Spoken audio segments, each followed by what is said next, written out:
ओम साई राम। श्री साई सच्चरित्र अध्याय 47 और 48 भाग 1। महानिर्वाण से पूर्व जो राम विजय प्रकरण का श्रवण भी हुआ। किसी हिंदुओं में यह प्रथा प्रचलित है कि जब किसी मनुष्य का अंतकाल निकट आ जाता है तो उसे धार्मिक ग्रंथ आदि पढ़कर सुनाए जाते हैं। इसका मुख्य कारण केवल यही है कि जिससे उसका मन सांसारिक झंझटों से मुक्त होकर आध्यात्मिक विषयों में लग जाए और वह प्राणी कर्मपश अगले जन्म में जिस योनि को धारण करे उसमें उसे सद्गति प्राप्त हो।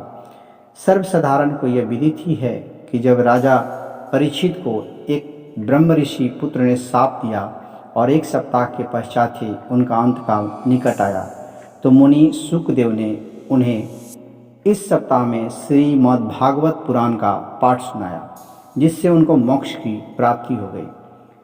और यह प्रथा आज भी प्रचलित है। साईं बाबा ने भी इस प्रथा की उपेक्षा नहीं की।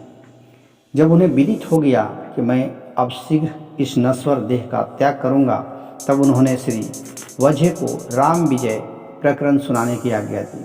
श्री वज्हे ने 1 सप्ताह प्रतिदिन पाठ सुनाया। तत्पश्चात बाबा ने उन्हें 8 प्रहर पाठ करने की आज्ञा दी।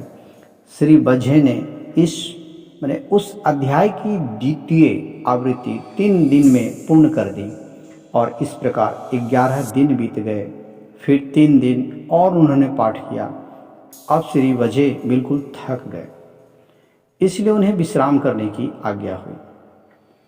बाबा अब बिल्कुल शांत बैठ गए और आत्मस्थित होकर वे अंतिम क्षण की प्रतीक्षा करने लगे।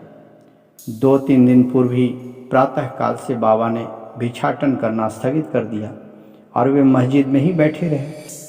वे अपने अंतिम क्षण के लिए पूर्ण सचेत थे, इसलिए वे अपने भक्तों को धैर्य तो बांधते रहते, पर उन्होंने किसी से भी अपने महानिर्वाण के निश्चित समय प्रकट नहीं किया।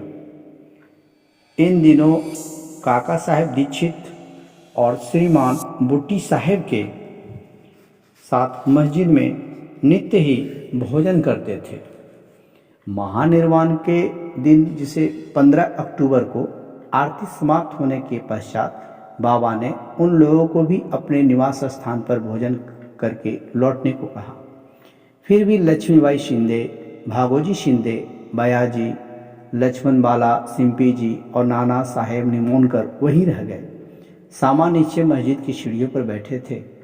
लक्ष्मीबाई शिंदे को 9 रुपया देने के पश्चात बाबा ने कहा कि मुझे मस्जिद में अब अच्छा नहीं लगता है, इसीलिए मुझे बूटी के पत्थर बाड़े में ले चलो, जहाँ मैं सुखपूर्वक रहूँगा। यही अंतिम शब्द उनके श्रीमुख से निकले। इसी समय बाबा बयाजी के शरीर की ओर झुक गए और अंतिम श्वास छोड़ दी। भागोजी ने देखा कि बाबा की श्वास रुक गई। तब उन्होंने नाना साहेब निमोनकर को पुकार कर यह बात कही। नाना साहेब ने कुछ जल लाकर बाबा के श्रीमुख में डाला, जो बाहर ढक गया। तभी उन्होंने जोर से आवाज़ लगाई, अरे देवा। तब बाबा ऐसे दिखाई पड़े जैसे उन्होंने धीरे से नेत्र खोलकर धीमे स्वर में ओह कहा हो, परंतु अब स्पष्ट विदित हो गया कि उन्होंने सचमुच ही पंचभूत शरीर त्याग दिया है। तब तक के लिए ओम साई राम। जय जय साई राम।